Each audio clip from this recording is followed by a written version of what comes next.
প্রিয় ভিউয়ার্স, আবারও চলে আসলাম আপনাদের মাঝে গুরুত্বপূর্ণ একটি ভিডিও নিয়ে।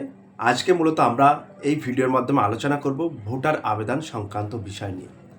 তো যে সমস্ত নাগরিক নতুন ভোটারের জন্য আবেদন করেছেন বা সংশোধনের জন্য আবেদন করেছেন, বিশেষ করে মহিলারা শিফটিংয়ের জন্য আবেদন করেছেন, অর্থাৎ বাপের বাড়ি থেকে কার্ড হস্তান্তর করার জন্য শ্বশুরবাড়ি আবেদন করেছেন, বিশেষ করে ন্যাচারালি আজকের এই ভিডিওটি তাদের জন্য।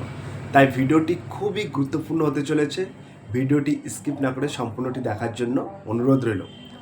তো আপনি আবেদন করেছেন, বহুদিন হয়ে গেছে, আপনি কিভাবে আপনার আবেদনের স্ট্যাটাস চেক করবেন?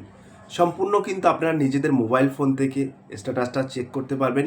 কিভাবে চেক করবেন তার প্রসেসটা কিন্তু আজকে এই ভিডিওর মাধ্যমে সরাসরি তুলে ধরবো। তাই ভিডিওটি সম্পূর্ণ দেখার জন্য অনুরোধ রইল।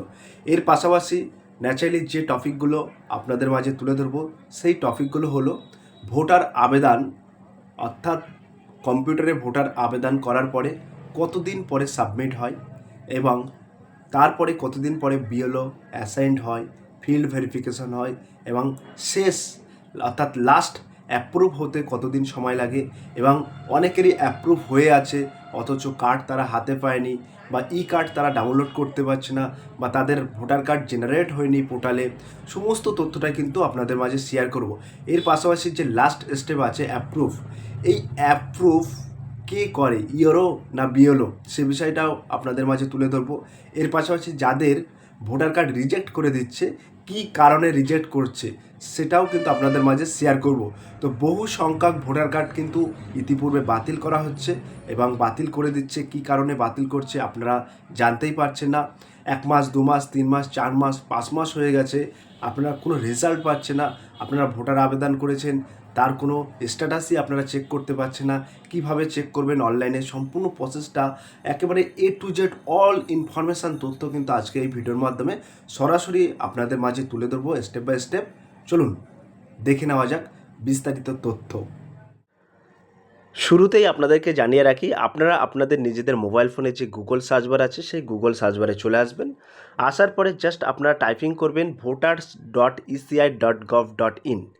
টাইপিং করার পরে সাথে সাথে আপনারা সার্চ অপশানে ক্লিক করবেন। ক্লিক করার সাথে সাথে আপনাদের মাঝে এরকম একটি ইন্টারফেস ওপেন হয়ে যাবে। একটু স্ক্রল ডাউন করে নিচে চলে আসবেন। আসার পরে সাথে সাথে আপনারা দেখতে পাবেন এখানে লেখা আছে এন্টার রেজিস্টার মোবাইল নম্বর, অর্থাৎ 10 সংখ্যার একটি বৈধ মোবাইল নম্বর এখানে এন্টার করবেন। এন্টার করার পাশাপাশি এই যে ক্যাপচার কোডটি আছে, এই ক্যাপচার কোডটি এখানে বসিয়ে দেবেন। বসিয়ে দেওয়ার পরে এই যে রিকোয়েস্ট ওটিপি আছে, জাস্ট এই অপশানে আপনারা একটা ক্লিক করবেন। ক্লিক করার সাথে সাথে কিন্তু ওই বৈধ মোবাইল নম্বরে একটি ওটিপি যাবে। সেই ওটিপিটা কিন্তু আপনাদেরকে ইনপুট করতে হবে। ইনপুট করার পরে কিন্তু লগ ইন করতে হবে। একেবারে লাইভ সরাসরি আপনাদের মাঝে আমি দেখিয়ে দিচ্ছি। তো আমি কিন্তু এখানে আমার বৈধ মোবাইল নাম্বারটা এখানে ইনপুট করে দিচ্ছি এবং এই যে ক্যাপচা কোডটি আছে, ক্যাপচা কোডটি এখানে বসিয়ে দিচ্ছি। বসিয়ে দেওয়ার পরে এই যে রিকোয়েস্ট ওটিপি আছে, জাস্ট এই ওটিপিতে আমি একটা ক্লিক করে দেবো। ক্লিক করার সাথে সাথে কিন্তু ওই বৈধ মোবাইল নাম্বারে একটি ওটিপি যাবে। সেই ওটিপিটা কিন্তু আপনাদেরকে এখানে ইনপুট করতে হবে। ইনপুট করার পরে এই ভেরিফাই অ্যান্ড লগ ইনে আপনারা একটা ক্লিক করে দেবেন। ওটিপিটি এখানে বসিয়ে দেওয়ার পরে এই যে verify and log in option আছে, জাস্ট এই অপশানে আপনারা একটা ক্লিক করে দেবেন। ক্লিক করার সাথে সাথে আপনাদের মাঝে এরকম একটি ইন্টারফেস ওপেন হয়ে যাবে। ওপেন হয়ে যাওয়ার পরে একটু স্ক্রল ডাউন করে নিচে চলে আসবেন। আসার পরে আপনারা দেখতে পাবেন এখানে একটি অপশান, একদম ঠিক ডান সাইডে একটি অপশান আপনারা দেখতে পাবেন, ট্র্যাক অ্যাপ্লিকেশান স্ট্যাটাস বলে একটি অপশান আপনারা দেখতে পাবেন। জাস্ট এই অপশানে আপনারা একটা ক্লিক করে দেবেন। ক্লিক করার সাথে সাথে কিন্তু পরবর্তী একটি পেজ আপনাদের মাঝে ওপেন হয়ে যাবে। একটু স্ক্রল ডাউন করে নিচে চলে আসবেন। আসার পরে আপনারা দেখতে পাবেন এখানে লেখা আছে ট্র্যাক ইওর অ্যাপ্লিকেশান, ঠিক তার নিচে লেখা আছে রেফারেন্স নাম্বার। এই রেফারেন্স নাম্বারটা আপনাদেরকে এখানে ইনপুট করতে হবে। ইনপুট করার পরে সাবমিট অপশানে ক্লিক করার সাথে সাথে কিন্তু আপনাদের বর্তমানে আবেদন ঠিক কী অবস্থায় আছে সেই স্ট্যাটাসটা কিন্তু আপনারা চেক করতে পারবেন। আর এই রেফারেন্স নাম্বার বলতে কি বোঝায়, অনেকেরই কনফিউশন থাকে যে দাদার রেফারেন্স নাম্বার কি। এই বিষয়ে কিন্তু আমি একাধিক ভিডিও আপলোড করেছি, সেক্ষেত্রেও অনেকেই কমেন্ট করে যে দাদা রেফারেন্স নাম্বারটা কি। আসলে আপনারা যখন আবেদন করেন ফর্ম 8 বা ফর্ম 6 বা ফর্ম 7, সেক্ষেত্রে আপনাদের একটা অ্যাপ্লিকেশান নাম্বার থাকে। ওই আবেদনপত্রে একেবারে ঠিক উপরে একটা অ্যাপ্লিকেশান নাম্বার থাকে এবং ওই নাম্বারটা সেম নাম্বার নিচের দিকেও থাকে। আসলে এই রেফারেন্স নাম্বারটা হলো অ্যাপ্লিকেশান নাম্বার। সেই আপনারা অ্যাপ্লিকেশান নাম্বারটা এখানে বসিয়ে দেবেন। আমি কিন্তু এখানে রেফারেন্স নাম্বারটা বসিয়ে দিচ্ছি, অর্থাৎ অ্যাপ্লিকেশন নাম্বারটা বসিয়ে দিচ্ছি। এই সাবমিট অপশান আছে, জাস্ট এই সাবমিট অপশানে আমি একটা ক্লিক করব।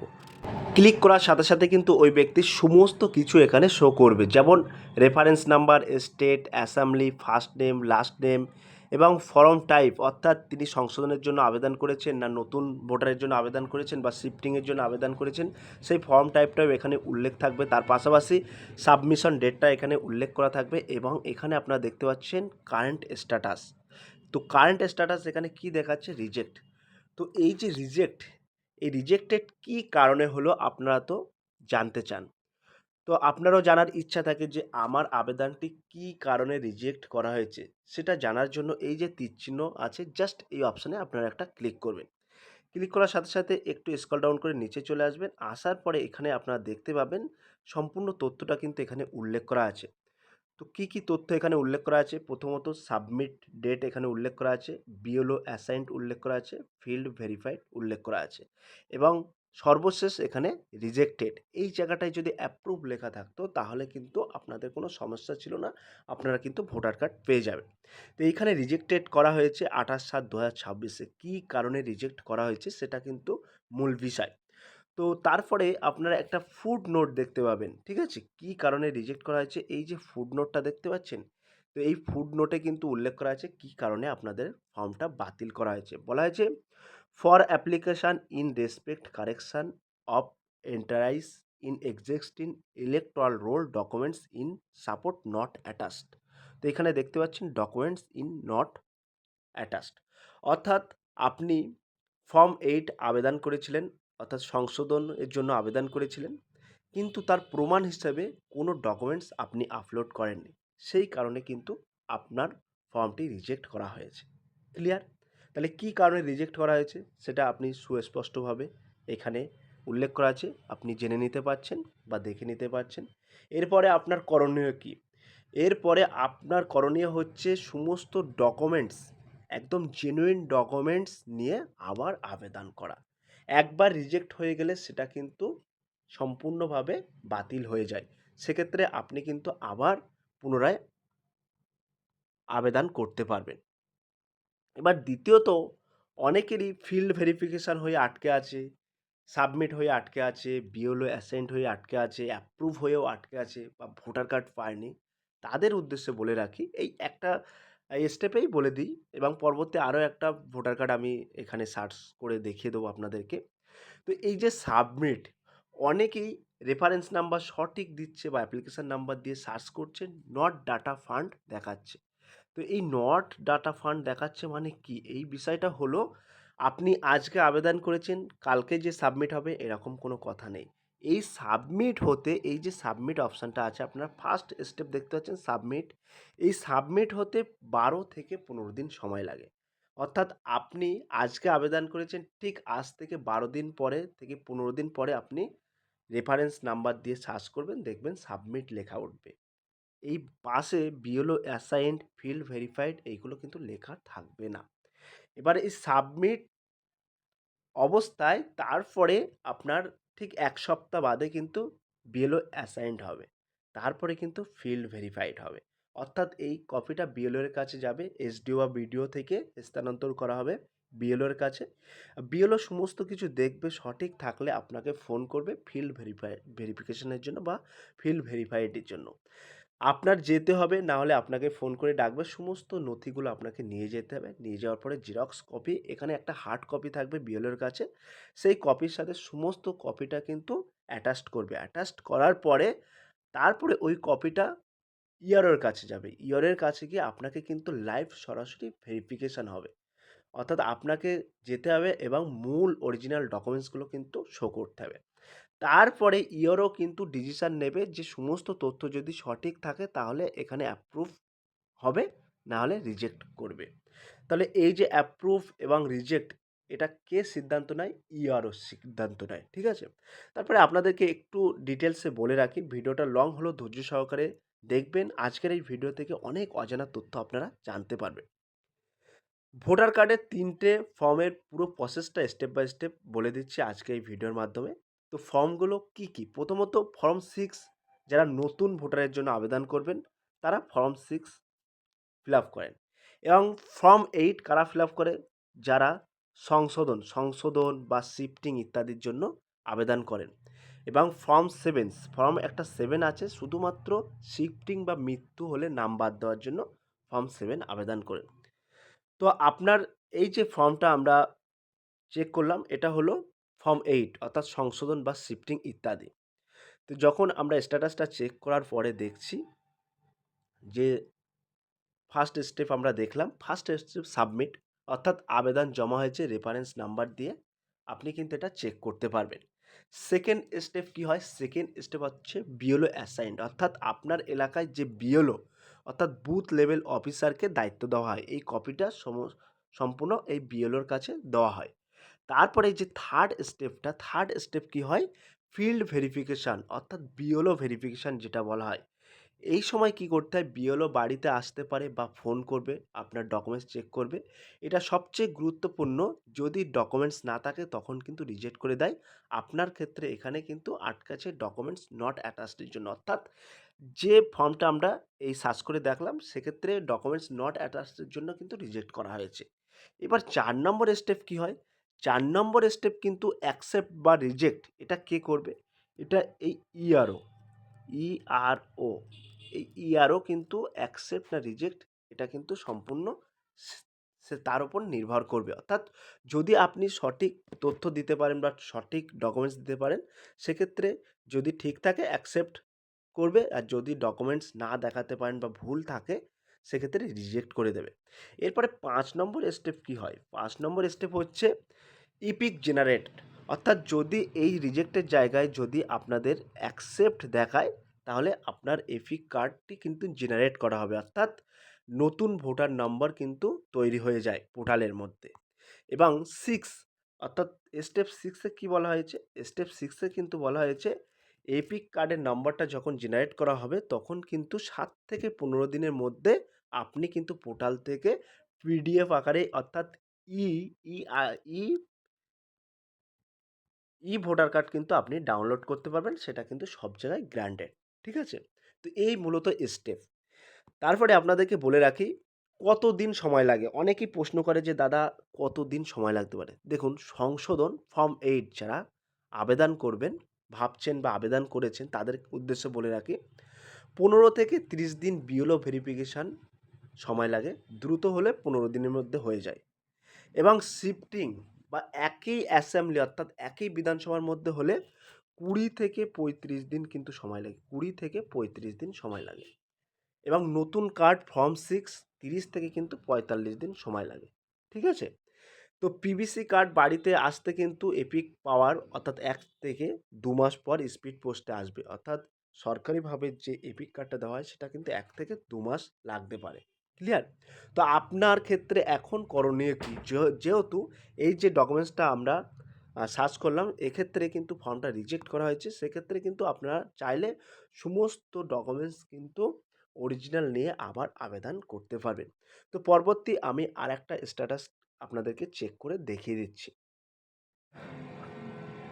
আরেকটা স্ট্যাটাস আমি আপনাদের মাঝে চেক করে দেখিয়ে দিচ্ছি। তো এখানে আমি রেফারেন্স নাম্বারটা বসিয়ে দিচ্ছি, অর্থাৎ অ্যাপ্লিকেশান নাম্বারটা, অর্থাৎ আপনাদের যে ফর্মে লেখা থাকবে অ্যাকনলেজমেন্ট নাম্বার বলে একদম সবার উপরে ফর্মের উপরে লেখা থাকবে, সেই নাম্বারটা বসাবেন। ঠিক আছে? এরপরে এই যে সাবমিট অপশান আছে, জাস্ট আমি এই সাবমিট অপশানে ক্লিক করে দিলাম। ক্লিক করার সাথে সাথে ওই ব্যক্তির সমস্ত তথ্য কিন্তু এখানে চলে আসলো। আসার পরে এইখানে আপনারা দেখতে পাচ্ছেন লেখা আছে কারেন্ট স্ট্যাটাস বিএলও অ্যাসাইন্ড। তো এই যে ছোট্ট একটি তীর চিহ্ন আছে দেখতে পাচ্ছেন, এই তীর চিহ্নতে আপনারা একটা ক্লিক করবেন। ক্লিক করার সাথে সাথে নিচেই চলে আসবেন। আসার পরে এখানে দেখতে পাবেন যে সাবমিট কত তারিখে করেছে, সাবমিট ডেটটা এখানে দেখতে পাবেন। দেখার পরে এখানে একটু স্ক্রল ডাউন করে সাইড স্ক্রল ডাউন করবেন, এখানে লেখা আছে বিএলও অ্যাসাইন্ড, অর্থাৎ এই ভোটার কার্ডের আবেদন স্ট্যাটাসটা কি এখনও পর্যন্ত আপডেট আছে বিএলও অ্যাসাইন্ড, অর্থাৎ এই কপিটা প্রথমত এই কপিটা এসডিও বা বিডিও অফিস থেকে ফরওয়ার্ড করেছে বিএলওর কাছে। এবার বিএলও কিন্তু সমস্ত নথিগুলো অর্থাৎ যে ক্যান্ডিডেট আছে সেই ক্যান্ডিডেটকে ডাকবে এবং সমস্ত নথিগুলো দেখবে, দেখার পরে কিন্তু সেটা ফিল্ড ভেরিফাই হবে। যাচাই করার পরে আপনাকে কিন্তু এই কপিটা ইআরওর কাছে ফরওয়ার্ড করবে। ইআরও কী করবে? ইআরওর সমস্ত কিছু যাচাই করবে, যাচাই করার পরে সমস্ত তথ্যটা যদি সঠিক থেকে থাকে তাহলে কিন্তু এর পরবর্তী স্টেপ যাবে অ্যাপ্রুভ নাই রিজেক্ট। যদি অ্যাপ্রুভ হয় তাহলে কিন্তু আপনি 15 থেকে 20 দিনের মধ্যে আপনি আপনার যে ভোটার আইডেন্টি নম্বর সেটা কিন্তু আপলোড হয়ে যাবে পোর্টালের মাধ্যমে। সেখান থেকে কিন্তু আপনি চাইলে ই ভোটার কার্ড হিসেবে আপনি ডাউনলোড করে সমস্ত কাজে কিন্তু আপনি ব্যবহার করতে পারবেন। এই মূলত টপিক। তো অনেকেরই দেরি কেন হচ্ছে? যদি দেরি হয় তাহলে কি করণীয়? আপনি আপনার নিকটবর্তী বা বিডিও বা এসডিও অফিসে চলে যান, যে ফর্মটায় আপনি আবেদন করেছিলেন সেই ফর্মটা নিয়ে, এবং দ্বিতীয়ত আপনার গ্রামের যে বিএলও আছে, ঠিক আছে, বুথ লেভেল অফিসার যিনি আছেন, বিএলওর সাথে যোগাযোগ করুন, তারা কিন্তু একটা সলিউশন বার করে দেবে। তো এইভাবে কিন্তু আপনাদের ফর্মের স্থিতিটা জানতে পারবেন। এবং অ্যাপ্রুভ লেখা থাকলে কিন্তু আপনারা, বিশেষ করে অ্যাপ্রুভ লেখা থাকলে আপনারা 10 থেকে 15 দিনের মধ্যে কিন্তু আপনারা ভোটার কার্ড ডাউনলোড করতে পারবেন। একবার ভোটার কার্ডে গিয়ে আপনারা সার্চ করবেন, দেখবেন আপনাদের কার্ড কিন্তু জেনারেট হয়ে গেছে। আপনাদের সামনে আরেকটি কার্ড আমি স্ট্যাটাস চেক করে সরাসরি লাইভ আপনাদেরকে দেখিয়ে দিচ্ছি, ঠিক আছে। তো এখানে আমি রেফারেন্স নাম্বার বা অ্যাকনোলেজমেন্ট নাম্বার যেটা বলেন সেটা আমি এখানে উল্লেখ করলাম। উল্লেখ করার পরে এই যে সাবমিট অপশান আছে, জাস্ট এই সাবমিট অপশানে একটা ক্লিক করলাম। ক্লিক করার পরে ওই ব্যক্তির সমস্ত তথ্য এখানে চলে আসলো। দ্বিতীয়বার করে আর বলার কিছু নেই। এবার কারেন্ট স্ট্যাটাস কিন্তু সাবমিট দেখাচ্ছে, এবং এই সাবমিট অবস্থাটা, আপনারা যদি অবস্থানটা দেখতে চান সেক্ষেত্রে এই যে তীর চিহ্ন দিয়েছি, এই জাস্ট এখানে আপনি ক্লিক করবেন। ক্লিক করার নিচে চলে আসবেন। আসার পরে দেখতে পাবেন এই ব্যক্তির সমস্ত কিছু এখানে ডিটেলস শো হওয়ার পরে নিচেই শুধু লেখা আছে সাবমিট। তো এই যে সাবমিট লেখা আছে, অর্থাৎ শুধুমাত্র ফর্মটা ফিল আপ করেছে, সেই ফর্মটা শুধুমাত্র সাবমিট হয়েছে। এখনও কিন্তু এই ব্যক্তির বাকি বিএলও অ্যাসাইন্ড, তারপরে বিএলও ভেরিফাইড, তারপরে ইওরের কাছে যাবে। ইওরও যদি সেটা অ্যাকসেপ্ট করে তাহলে কিন্তু সঠিক আছে, আর যদি সেটা রিজেক্ট করে দেয় তাহলে কিন্তু পুরো ফর্মটা সম্পূর্ণভাবে বাতিল। তো এইভাবেই কিন্তু আমার কাছে 3টে রেফারেন্স নাম্বার ছিল 3 জনের। সেই 3টে ব্যক্তি কি অবস্থায় আছে, প্রথম ব্যক্তিরটা কিন্তু রিজেক্ট করে দিয়েছে, আপনাদেরকে দেখিয়ে দিলাম। দ্বিতীয় ব্যক্তি বিএলও অ্যাসাইন্ড পর্যন্ত আছে, তৃতীয় ব্যক্তি সাবমিট। তো যদি কারোর অ্যাপ্রুভ হয়ে থাকে তাহলে আপনার আর কোনো চিন্তা করা লাগবে না, ঠিক আছে। অ্যাপ্রুভ যত সময় না পর্যন্ত হবে তত সময় কিন্তু আপনার একটা চিন্তা থেকে যাবে, কারণ আপনার পরবর্তী স্টেপ বাই স্টেপ কিন্তু সেটা আপনার আবেদন প্রক্রিয়াটা এগোচ্ছে, ঠিক আছে, অর্থাৎ আগিয়ে যাচ্ছে। প্রথমত সাবমিট হলো, তারপরে বিএলও অ্যাসাইন্ড হবে, তারপরে বিএলও ভেরিফাই হবে। স্টেপ বাই স্টেপ কিন্তু এটা হবে, একটু সময় লাগবে, যেহেতু এখন বিডিও অফিস এসডিও অফিসে নানান বিভিন্ন সংক্রান্ত বিষয়, অন্নপূর্ণা যোজনা থেকে শুরু করে, সেক্ষেত্রে কিন্তু এই কাজগুলো একটু ঢিলা হয়ে যাচ্ছে। তো আপনাদের কোনো চিন্তার কোনো কারণ নেই। যাদের অ্যাপ্রুভ হয়ে আছে তাদেরকে কিন্তু আর কোনো টেনশন নাই। চাইলে আপনারা যদি আপনাদের কার্ড জেনারেট হয়ে যায় সেক্ষেত্রে ভোটার কার্ড আপনারা ডাউনলোড করতে পারবেন। তো সমস্ত তথ্যটাই কিন্তু আপনাদের মাঝে শেয়ার করলাম আজকে এই ভিডিওর মাধ্যমে। যদি আজকের এই ভিডিওটি ভালো লেগে থাকে প্লিজ লাইক, কমেন্ট এবং শেয়ার করে দিন। আর বিশেষ করে আপনাদের স্ট্যাটাস কী দেখাচ্ছে সেটা একটু কমেন্ট সেকশন বক্সে কমেন্ট করে জানিয়ে দেবেন, তাহলে পরবর্তী একটি ভিডিও বানাতে আমার খুবই সহজ হবে, বা আমি বুঝতে পারবো যে এই রিলেটেড ভিডিও একটা বানাতে হবে, তাহলে অডিয়েন্সদের অনেক উপকার হবে। তো সব প্রিয় ভিউয়ার্স, এই ছিল আজকের ভেরি মোস্ট ইম্পর্ট্যান্ট ভিডিও। যদি আজকের এই ভিডিওটি ভালো লেগে থাকে প্লিজ লাইক, কমেন্ট এবং শেয়ার করে দিন বন্ধুদের মাঝে। ফিরে আসছে আগামী দিনে very most important topic video নিয়ে।